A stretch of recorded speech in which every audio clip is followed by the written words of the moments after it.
What's going on, guys? G2 here. Welcome back to the channel. And we're going a totally different route this time. So if you are a subscriber and you know that we typically deal with firearms and gun reviews and things like that, we're going to take a little bit of a right turn here and go into one of the other things that I am super passionate about, and that's golf. So if you're ever interested in how golf clubs work, how to make your own golf clubs, how to customize your golf clubs, re-gripping, re-shafting, all of that stuff. Cozy up, get ready, it's golf time.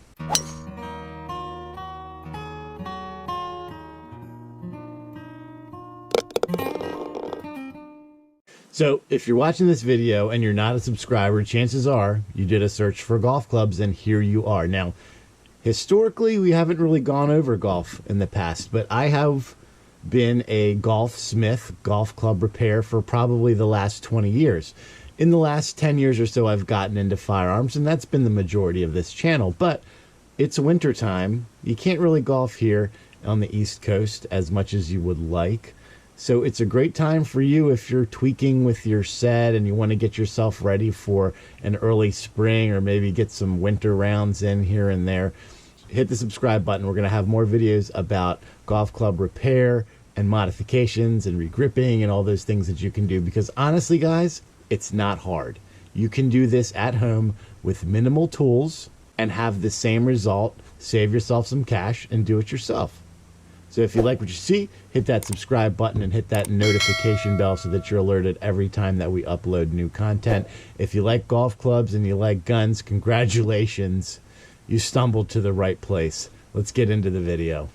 What we're going to be doing today is I'm going to show you a very simple reshafting, or I should say an assembly of a golf club. Now, I'm in the process of creating a set of golf clubs. Someone has asked me to create a set of golf clubs for their husband. So I'm going to be doing that, and I'm going to take you guys along the path. So you're going to see everything from irons to drivers to hybrids to putters. How to make the whole set. I'm going to break it up in pieces because not everyone wants to see the whole thing. So today we're going to focus on the first club that I'm going to put together, and that is going to be a wedge, specifically a 56-degree wedge. Now, this set is going to be made using Maltby golf clubs. For those of you who are unaware, if you go to golfworks.com, Maltby is their house line of golf clubs. Now, Maltby is a very, very well-known and well-respected name in the golf industry. These clubs are created to very, very high standards and specifications. And overall, I have to say, for a beginner, even an advanced level player, the quality that these clubs give you are really, really good.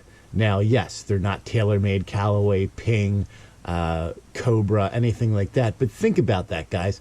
This wedge right here, when we get it all said and done, is probably going to cost about $40, as opposed to a Titleist Vokey wedge or a tailor-made wedge that may cost you $140. So that $100 extra that you're paying is not for the quality of the club. It's because of the name on it. It's because of the advertisement. It's because of the research and development. It's because of all the tour players that need to get paid for their sponsorship. So you're not paying for really a higher quality material or club or component. You're paying for the name. Now, Maltby is, like I said, still a very respected name. And these clubs, in my opinion, perform as equal, or if you build it yourself, you can actually get better performance. Today, what we're going to do, we're going to kick it off with a simple 56-degree wedge install. Now, this set came from Maltby, golfworks.com. They gave us the head. We got a ferrule. We got the shaft and also a grip. And all of this together was $35. Now, you can get them to put it together for you. If you don't feel comfortable doing this, you can.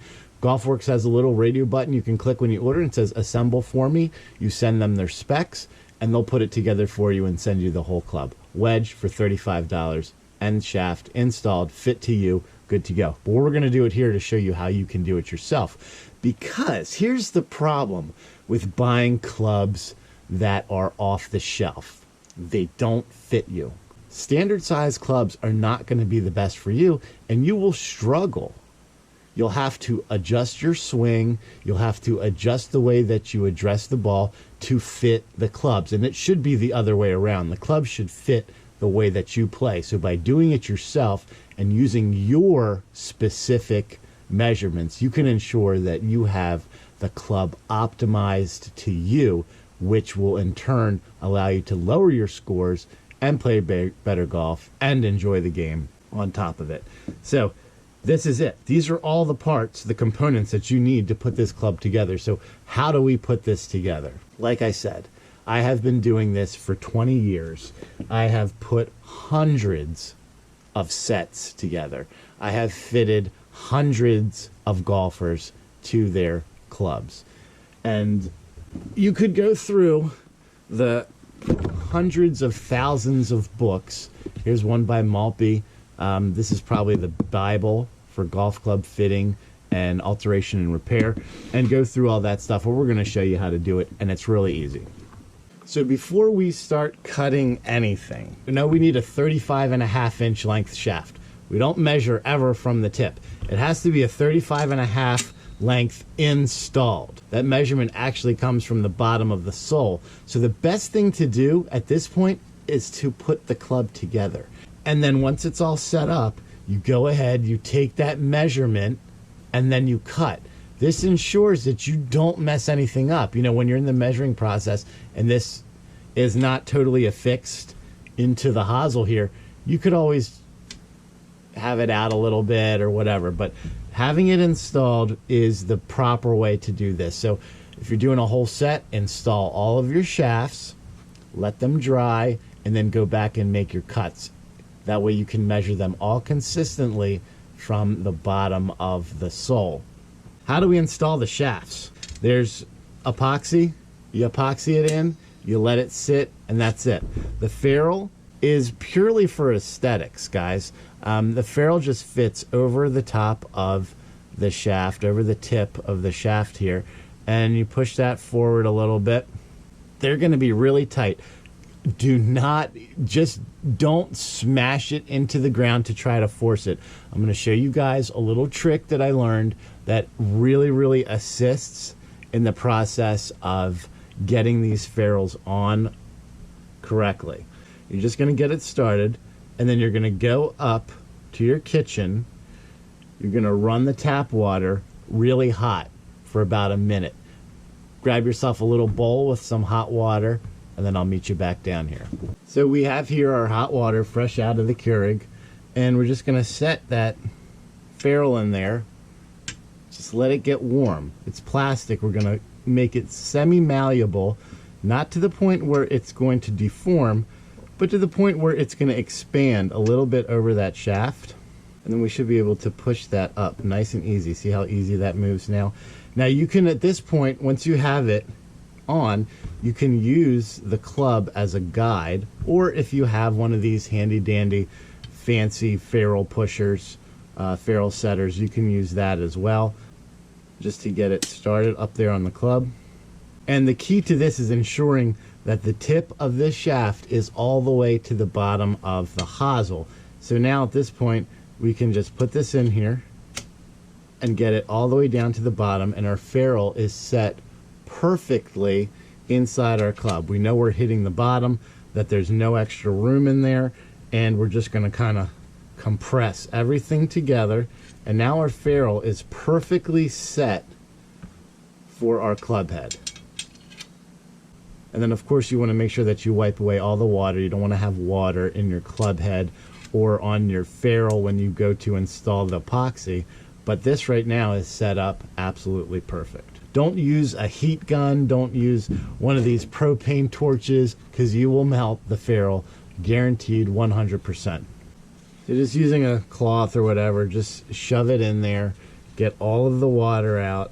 You don't want to have any water inside your club head or inside of your shaft. Remember, the shaft will rust. If you ever had a club rust from the inside out, or maybe your shaft broke, chances are it's because you got water in there.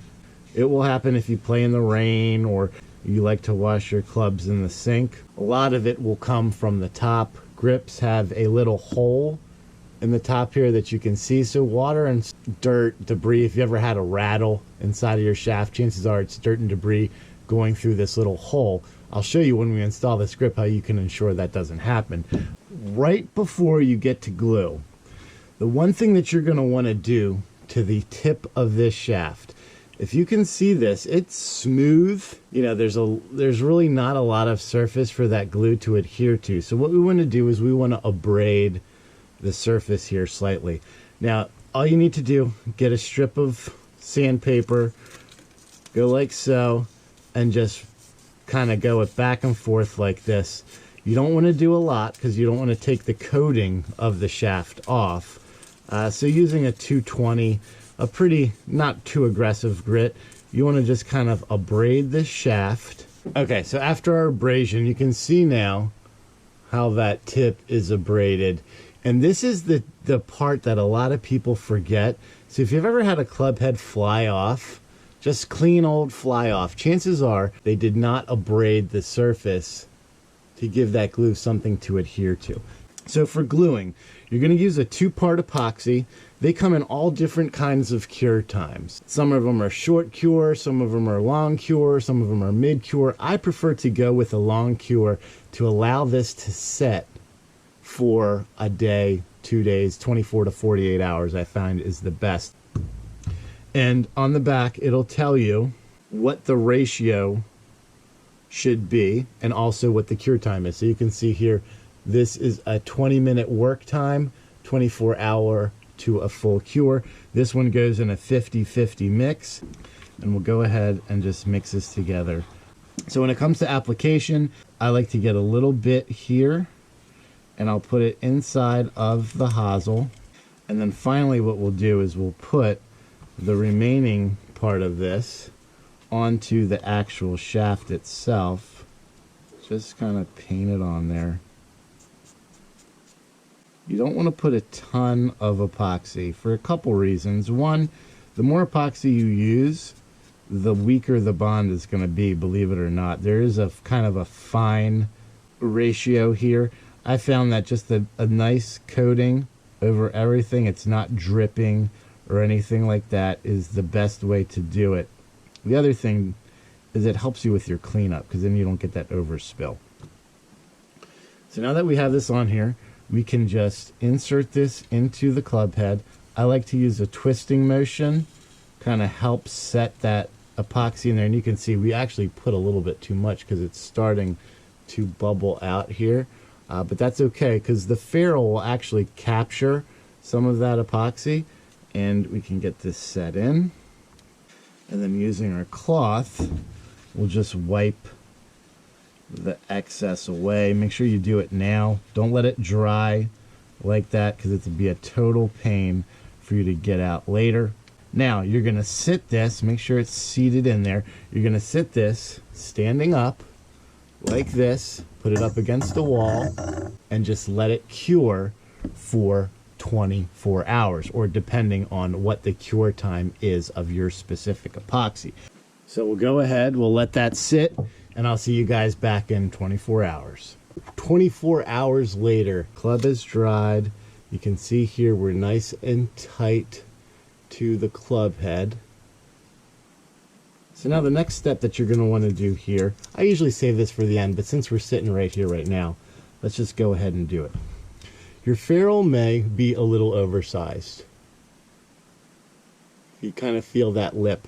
Now there's a couple ways that you can do this. You can get a felt belt, linen belt for a 1-inch belt sander, and you can turn it. Very, very hard to master. You can jack up this pretty good. Or you can do the easy method that I like, which just uses pure acetone. Acetone melts plastic, ferrules are plastic. We can get this done pretty quickly. So all we do here is we just grab a little bit of acetone, and then you're going to hold that right over top of the ferrule like so, and just simply spin. What you're doing is you're going to turn down that ferrule, and you'll see here when we take it away, After that, we have a nicely turned ferrule.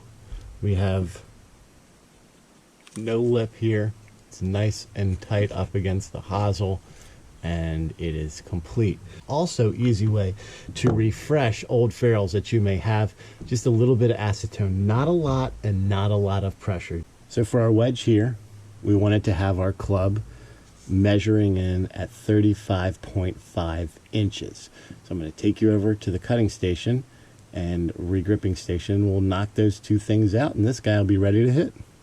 At the cutting station, and here we use the Mitchell Golf Equipment club sole plate measure, and this is great because it measures those. And then you have your ruler right here, so you can ensure that you get the absolute perfect length for your club. So for this club in particular, you want to be at 35.5 inches. So what I'll do is I'll use a piece of tape here. We're cutting on the blue tape, right? So we're not cutting directly onto the metal. We have a little bit of a buffer for any splintering.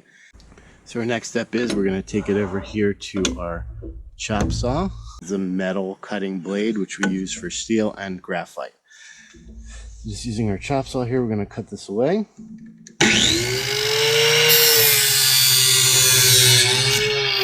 You want to be careful because when you cut this way, you will have, you can see here, some pretty nasty splinters that you could get. So be very careful when dealing with those. You don't want to get a nasty splinter. And then make sure, always hit the bottom of your club because you don't want any of that stuff to stay in there because it will rattle away once you put that grip on. For our grips here, we're going to use a lambkin crossline black. These are standard lambkin grips here. When you're doing your grip, everyone likes to know how long should your tape be. So I always use these index points right here. So I want it to start here and go about 1/4 inch past the butt. I'll show you why in a second. It's very important that you do that. It's a kind of one of those little fine detail points that is a good distinction as to whether you're dealing with an amateur or a professional club maker. So what I like to do here is I'll use my bench. This is extremely useful technique if you're going to do a set of clubs. That way you don't have to worry about, measuring and measuring every single time. You can get your pieces all queued up and ready to go. So we know we want it to start here and end about 1/4 past. So this is how long I want my grip tape to be. So at this point, all I'll do, my building tape, right? We're doing a 1 wrap build, which means that we're going to add an extra layer of tape to this. So we'll start it here and then just cut it. Activator tape or grip tape now. Everyone hates when your grip is not in line with your club face. If you ever went to hold the grip and your club is square, but the grip is like that. Amateur. Amateur, amateur. So what we do here is we're going to set up our club face. These grooves are perpendicular. If we get that set up now, then we know all we have to do is put this grip on straight, right? Facing right up at you, and your alignment is going to be perfect. I'm going to just start there and lay it on. Just going to wrap it around gently. Remember, the grip at this point, or the shaft, is slightly tapered, so you want to make sure that you're working from the back forward. Now, the reason we made this long, this is what we do. We pinch that grip tape and we push it into the butt of the club. And what this does is it creates a barrier so that nothing will go through that hole and down into your shaft, and you won't get any rattles, dirt, water, anything like that in there. So now that we have that on there, we're going to add our grip tape.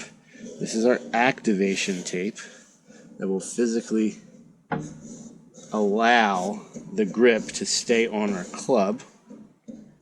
Now it is double-sided tape. One side is a sticky side. The other side is not sticky. But what we'll have to do is we'll have to peel that away. And you can see here, as you do it, it'll start to peel itself away like so. Just take that off. And doing the same thing, we're going to pinch the end here and tuck it into the butt of the club. Now, let's talk about solvent. This is the best solvent that you can use. Brampton HF100. I have here where it collects the solvent and it takes it down to a kind of a storage place where you can go and reuse it again. Guys, there's absolutely no reason why you can't do this. This setup here, the vise is expensive. I think the vise is $60, but the solvent reusable tray and tube is $20. And I just use a regular old 2-liter bottle down there to collect all of the used solvent. The biggest mistake people make when they regrip their clubs is they don't use enough solvent. Don't go cheap on it, okay? So you're gonna plug the bottom, right, and just load some solvent in there. Don't be cheap with it. Thumb over the top and give it a little shake to coat the inside. Then you're just gonna get the solvent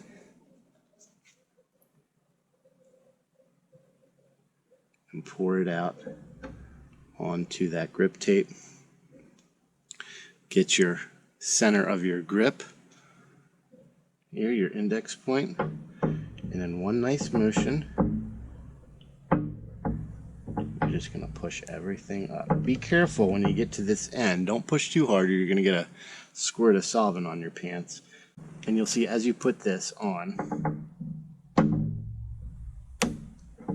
that little protective wrapper will come off on its own. So make sure that you have this set all the way to the back, right? And then just gently slide it up, okay, and allow it to retract on its own. If you want to, you can give it a little bit of assistance. Just gently pulling it back will give this in its most natural state. You don't want to have it super stretched down because it's going to want to retract. So see, if we push this down, it's going to come back. So just gently bring it back and it'll sit right where it's supposed to. And now we know we're square up there with our club face, right? So all we have to do is just square this index point here, adjust our logos so that they're square, and then square our butt index right here. One more thing before we break to the bench. The last thing you want to do, set the club up in its natural playing position and look at the grip. Look down the line of the grip to make sure everything is in line and square. And if it looks good, which this does, we're good to go. Let this set for about an hour and it should be good to play. That's it. That's all it takes. A little bit of work, about 24 hours really, because the key is waiting for this epoxy to dry. But now that with our grip installed, we just have to wait about 30 minutes or so and it should be good to play with. So you can totally do this yourself. I like to keep the protective wrapper on the club while I'm working on it, just to keep it a little clean for the end user. Then you can also give it a nice polish on the shaft, get some of your greasy fingerprints off of there. But other than that, this is good, and this club did not cost us nearly as much as it would for us to go to the store and buy one, especially one with a reputable name. Stay tuned to the channel. We're going to be doing one on a hybrid, how to build a hybrid using a graphite shaft. So some different techniques when steel as compared to graphite, and also we're going to put a whole set together as well. So stay tuned, look out for those videos on the way. Well, until next time guys, make sure that you swing hard just in case you hit it. G2 out.